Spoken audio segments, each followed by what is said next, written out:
महामानव गौतम बुद्ध और उनके मानवतावादी व वैज्ञानिक धम्म में आपका बहुत बहुत स्वागत है।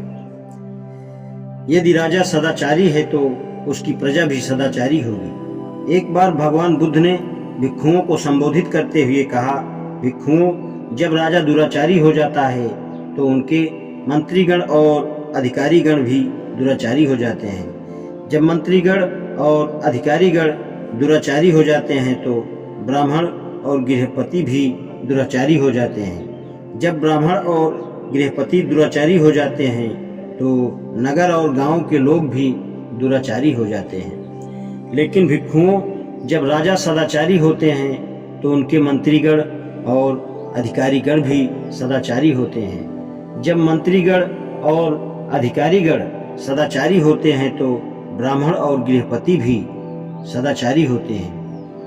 जब ब्राह्मण गृहपति सदाचारी होते हैं तो नगरों के नागरिक और ग्रामीण लोग भी सदाचारी होते हैं। जब गायें नदी पार कर रही होती हैं, जब यदि बूढ़ा बैल गलत रास्ते पर चल देता है तो उसका अनुकरण करती हुई सब गायें भी गलत पथ पर चल देती हैं। इसी प्रकार आदमियों में जब मुखिया कुटिल होता है तो अन्य लोग भी कुटिल हो जाते हैं।